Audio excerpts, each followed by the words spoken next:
Assalamualaikum warahmatullahi wabarakatuh. Kita akan melanjutkan kuliah kita.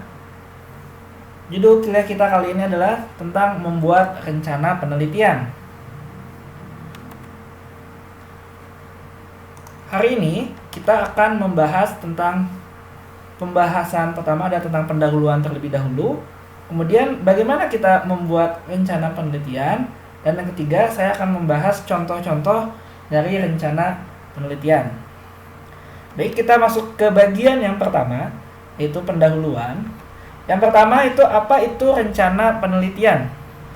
Ya kalau secara bahasa ini semacam rencana apa saja yang akan kita lakukan dalam ketika atau akan melakukan suatu penelitian. Dan biasanya ini diajukan di awal sebelum kita memulai penelitian tersebut. Nah, rencana penelitian ini sering juga disebut sebagai research plan, kadang-kadang ada juga menyebutnya sebagai research design. Nah, rencana penelitian ini sedikit berbeda dengan proposal penelitian. Kalau proposal penelitian biasanya dia lebih kaku ya, terutama masalah format. Sedangkan kalau rencana penelitian atau research plan dia tidak terlalu kaku dalam format penulisannya. Ya, misalnya kalau proposal dia harus ada halaman judul, kadang-kadang ada lembar pengesahan, bahkan sampai dikejar sampai dana dan luaran penelitiannya seperti apa. Dan proposal itu biasanya dipakai untuk pengajuan, misalnya tugas akhir atau misalnya pengajuan dana penelitian, atau kita mau mengikuti suatu lomba ya. Lomba terkait grand research ya.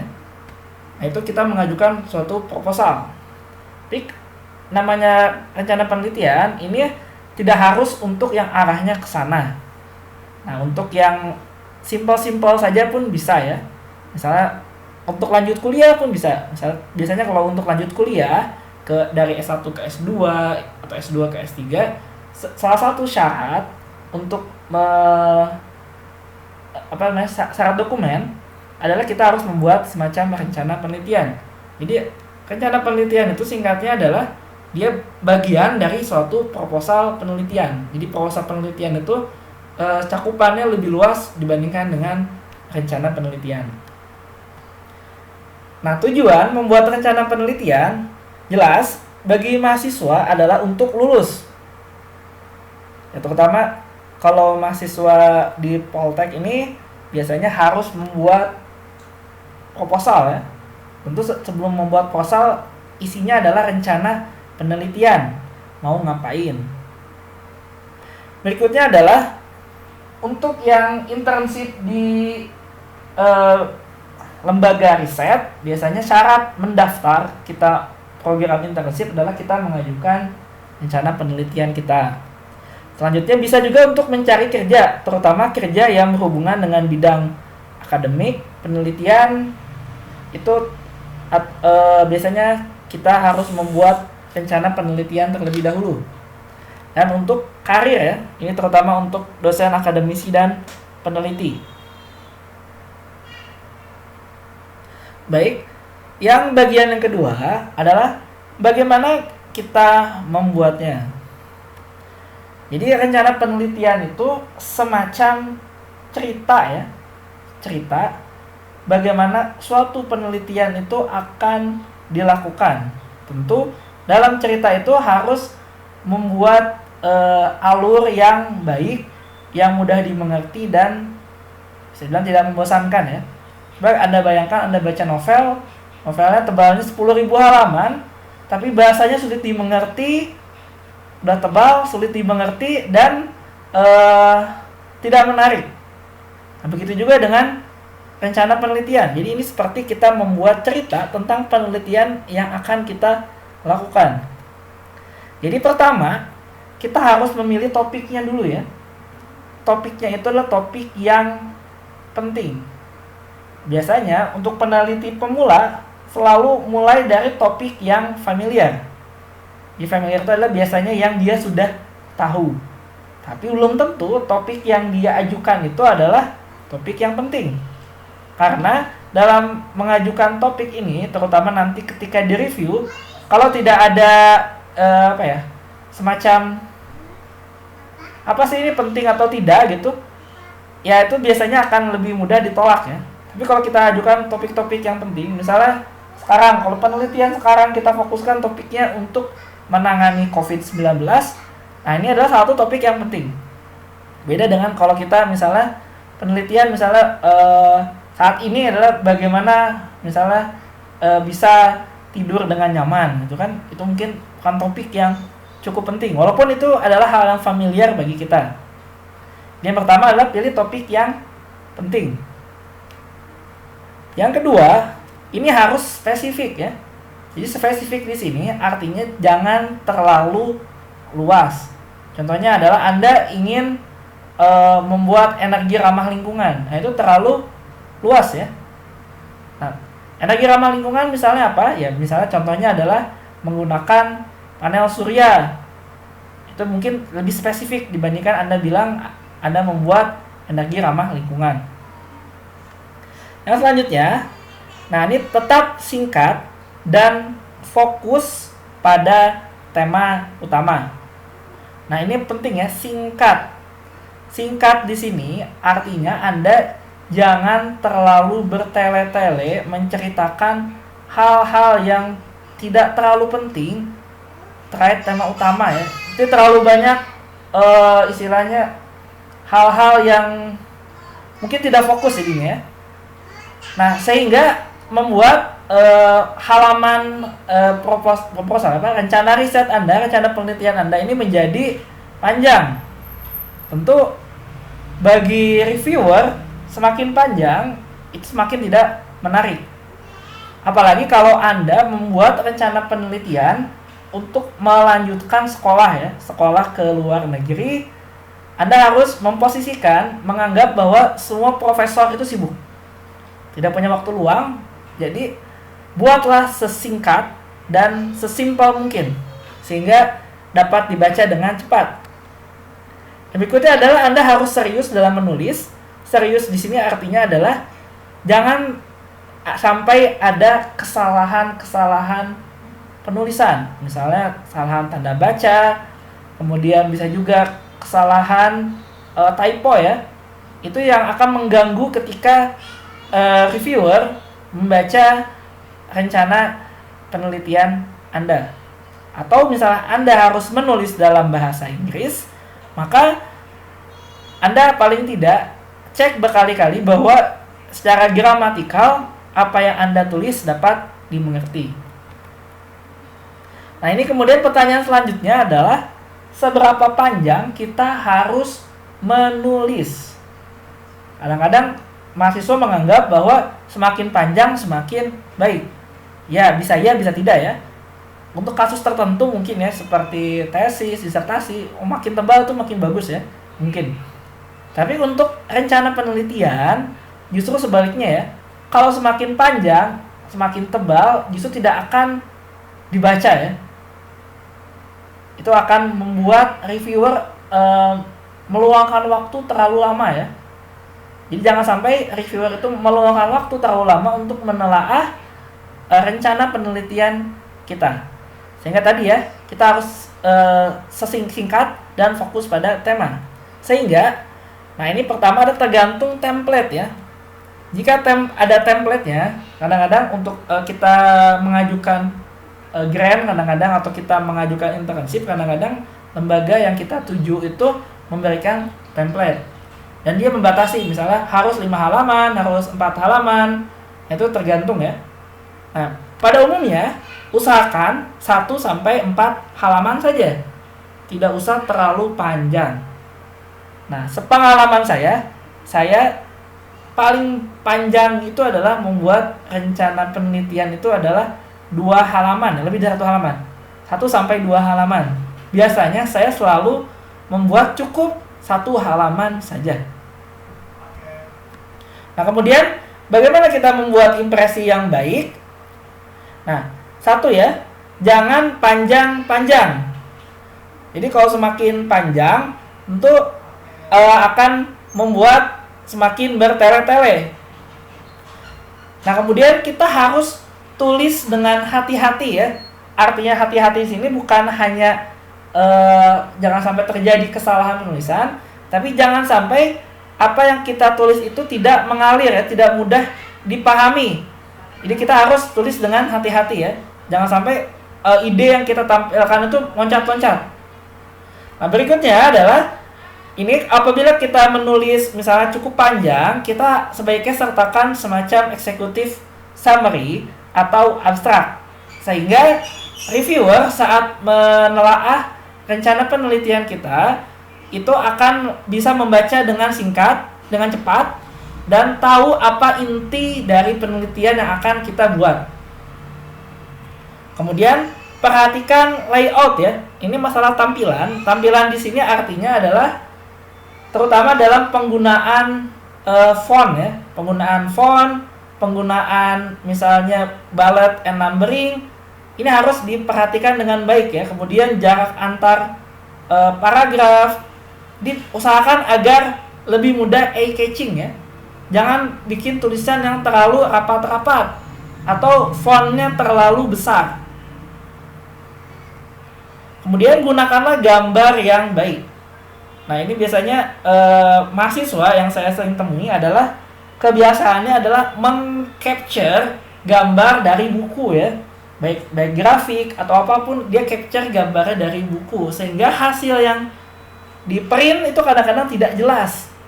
Nah, sebaiknya Anda harus membuat ulang gambar, atau kalau Anda bisa menampilkan gambar hasil penelitian sebelumnya, itu gunakan gambar yang kualitasnya baik. Jadi kadang-kadang Anda harus membuat ulang dari gambar yang sudah ada jika kualitasnya tidak baik. Nah, kemudian kita harus fokus pada pekerjaan, bukan diri kita. Artinya apa? Kita fokus pada penelitian yang akan kita lakukan, bukan apa sih saya, siapa sih saya, apa yang sudah saya pernah capai, bukan seperti itu.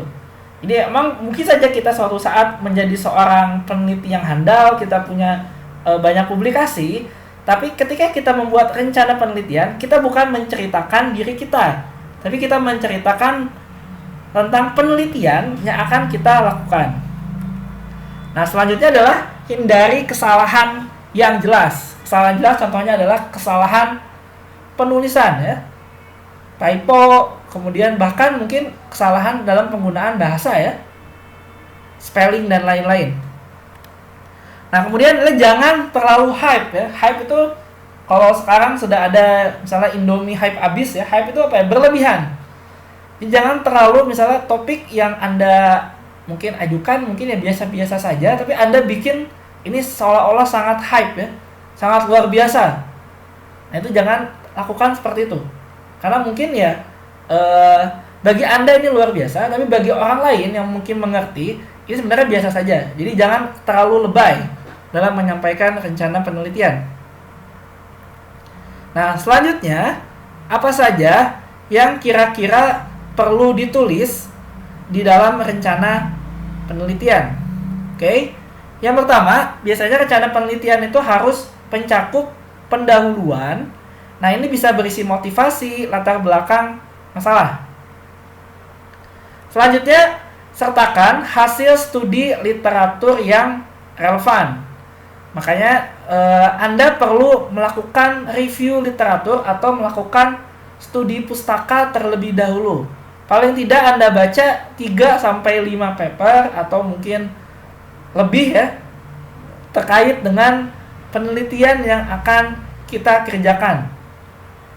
Selanjutnya adalah isi dari riset kita. Kita mau ngapain, dan kita menjelaskan metode apa yang akan nanti kita pakai. Nah, metode yang kita jelaskan ini tidak perlu spesifik, tidak perlu terlalu sangat detail metodenya sampai kita buat seperti kita menjelaskan dalam disertasi atau tesis atau tugas akhir. Tapi secara singkat aja metodenya apa. Kemudian tujuannya ngapain? Apa yang akan kita capai? Objektif dari penelitian kita, apa yang akan kita capai? Kemudian hasil apa yang kita harapkan? Nah, ini terkait dengan hipotesis ya. kita mengharapkan hasilnya seperti apa. Kemudian bisa juga kita masukkan timeline. Ini kalau diminta ya, misalnya kita internship mungkin terbatas ya, hanya 6 bulan. Kita perlu masukkan timeline. Bulan pertama kita ngapain, bulan kedua ngapain, bulan ketiga ngapain. Atau terkait dengan dana penelitian yang mungkin 1 tahun juga harus dijelaskan ya. Kita ngapain timeline-nya selama 1 tahun itu. Nah, mungkin juga bisa kita masukkan rencana kita mau publikasi ke mana. Dan terakhir bisa lainnya ya. Baik. Nah, sekarang saya akan masuk ke contoh rencana riset ya, atau rencana penelitian. Nah, sekali lagi ini rencana penelitian ini kadang-kadang dia free format ya. Artinya dia tidak baku ya. Tidak harus sama setiap institusi atau setiap kesempatan itu sama ya. Itu bisa berbeda-beda. Tapi paling tidak tadi ya, apa yang harus ditulis itu biasanya itu tercantum, baik implisit maupun eksplisit. Nah, untuk contoh rencana penelitian ini, saya ambil contoh adalah rencana penelitian untuk lanjut kuliah S2 ya. S2 dengan beasiswa. Ya, rencana lanjut kuliah dengan beasiswa. Kebetulan saya ambil contohnya adalah beasiswa Monbuko Gakusho ya, atau Max Scholarship. Nah, ini 3 contoh rencana penelitian ini adalah dari 3 orang yang berhasil. Nah, saya tidak sombong, cuman salah satunya adalah saya beri contoh yang saya pernah buat ya. Oke, jadi yang ini yang pertama. Nah, ini adalah yang, maaf belum tampil. Oke, ini adalah rencana penelitian saya ketika saya mengajukan rencana S2 dalam program Integrated Doctoral Program dengan beasiswa Monbuko Gakusho. Jadi saya pertama saya memberikan judul dulu ya, kira-kira apa sih judulnya gitu. Judulnya apa? Walaupun kadang-kadang ya dalam rencana penelitian kita tidak harus menuliskan judulnya ya, mungkin hanya temanya saja. Nah, di sini di paragraf pertama saya menjelaskan tentang motivasi ya, kenapa perlu adanya riset ini. Saya mengambil misalnya tentang nuklir energi, kemudian tentang hal satu tipe reaktor nuklir di generasi keempat. Nah, kemudian muncul di paragraf kedua adalah masalah. Masalah apa sih yang ada? Di sini saya juga mengambil review literatur ya, apa saja yang sudah dikerjakan oleh peneliti terdahulu. Nah, untuk misalnya lanjut S2, biasanya adalah gunakan referensi atau literatur itu adalah profesor yang nanti akan kita tuju. Itu penting ya, artinya kita sudah membaca gitu riset dari profesor tersebut. Atau kalau kita ingin mengajukan posisi postdoktoral ke suatu lembaga, atau kita mengajukan posisi peneliti, kita butuh rencana riset, masukkan juga adalah publikasi yang sudah diterbitkan oleh lembaga tersebut. Artinya kita sudah tahu bahwa di lembaga tersebut ada apa saja. Nah, sini ya, dia problem dan apa saja yang sudah dikerjakan selanjutnya. Nah, kemudian saya di paragraf ini adalah saya menampilkan apa yang akan saya propose, rencana apa yang akan saya propose, kemudian metode apa yang akan saya kerjakan. Di sini saya ini biasanya ya banyak pada umumnya itu masih buta ya. Kadang-kadang ketika kita membuat rencana penelitian, jujur saya juga ketika membuat ini adalah saya masih baru lulus S1, saya masih buta, saya masih belum tahu, saya cuma membaca, ya udahlah saya tulis seperti ini. Ya alhamdulillah lolos. Nah, jadi kita tidak perlu metode itu sampai sangat detail, sampai 5 halaman, 10 halaman tidak perlu. Cukup yang intinya saja mau ngapain. Nah, di sini intinya adalah saya akan melakukan simulasi, kemudian melakukan eksperimen. Eksperimen yang digunakan adalah alat yang ada di lab. Saya tahu di lab ada alat namanya Lead Bismuth Corrosion Test Loop Apparatus. Saya gunakan hal itu. Nah, tapi perlu diperhatikan ya, kadang-kadang rencana riset yang indah yang sudah kita buat, dan kita buat sampai berhari-hari ini, dalam pelaksanaannya, prakteknya itu tidak kita kerjakan. Jadi ketika kita sudah sampai atau kita sudah mulai mengerjakan, ternyata apa yang akan kita kerjakan jauh dari rencana ya. Namanya juga rencana ya, belum tentu rencana ini bisa tercapai. Beda dengan proposal ya. Kalau proposal biasanya kita harus mengerjakan apa yang kita tulis benar-benar di proposal itu, termasuk luarannya. Tapi kalau rencana, riset plan itu bisa saja dia berubah. Dan terakhir saya menyatakan objektif ya. Jadi tujuannya apain sih? Nah ini adalah saya untuk mencari berapa banyak oksigen terlarut di PBBI ya, untuk mencegah permasalahan korosi. Dan jangan lupa tulis referensinya. Nah ini yang kedua ini kebetulan saya kenal dengan orangnya, dia teman satu angkatan saya, walaupun beda jurusan. Jadi ini jurusan, ini bidangnya tadi saya engineering, ini adalah sains ya, sainsnya ke matematika. Jadi dia ini lebih rumit lagi, research plan-nya ini lebih serius ya dibanding yang saya buat. Ini bisa dilihat. Pertama dia mulai dengan introduction ya. Nah, dia risetnya tentang kombinatorik pada matematika. Nah, ini dia introduction, dan dia di sini dia tidak ini ya. Tidak menuliskan judulnya apa. Cuman temanya apa. Biasanya memang kalau research plan itu tidak sampai ke judul, hanya sampai ke temanya apa. Ini introduction, ini pendahuluan ya isinya. Kemudian dia motivasinya. Kenapa sih perlu melakukan hal ini? Jadi motivasi itu artinya adalah mengapa hal ini penting ya. Dari latar belakang itu apa hal ini penting. Nah, kemudian dia menampilkan tadi ya ada preliminary data ya, atau data pendahuluan. Nah, biasanya sudah ada yang mengerjakan, ini bisa kita tampilkan hasil-hasil yang sudah pernah dikerjakan. Kemudian dia menampilkan adalah tujuannya. Jadi ngapain tujuannya, kemudian kapan dikerjakan, kemudian dia plan-nya kurang lebih mau ngapain aja. Dan ada referensi. Nah, ini penting ya, harus selalu ada referensi. Nah, selanjutnya yang ketiga, ini juga sama untuk dapat beasiswa Max atau Mambuko Gakusho. Nah, ini bidangnya adalah arsitektur ya. Nah, ini jadi tentang pertama introduction dulu. Jadi bagaimana dia dapat pengalaman untuk menikmati ruang terbuka ya di kota Tokyo. Nah, ini tentang studi privacy on public space in Tokyo. Nah, ini dia penjelasan pendahuluan, kemudian tentang public space seperti apa, kemudian metodenya. Jadi metodenya apa? Jadi metode kualitatif method ya, menggunakan fieldwork observatory ya, interview. Kemudian apa yang rencana expected outcome-nya apa?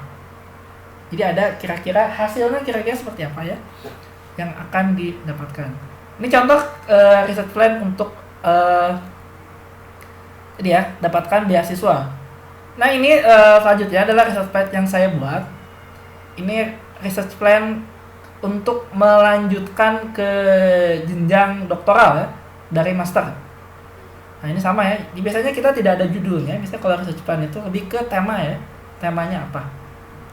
Ini sama ya. Saya menjelaskan. Saya selalu tidak pernah menulis banyak-banyak ya. Dan ini saya sebenarnya bukan research plan. Ini research status ya. Statusnya apa yang sudah saya kerjakan.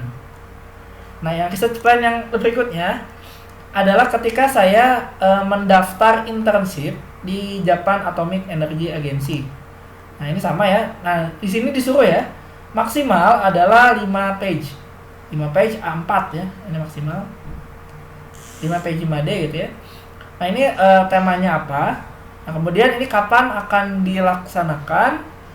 Dan ini adalah summary-nya. Apa sih yang mau dikerjakan? Di summary ini tuh ada pendahuluan, tujuan, metodenya seperti apa ya. Nah, di sini dia minta lagi. Jadi objektifnya apa? Dia dijabarkan. Jadi setelah kita menulis summary, ini akan dijabarkan semacam apa tujuannya, mau ngapain. Kemudian apa kaitannya dengan tema ya.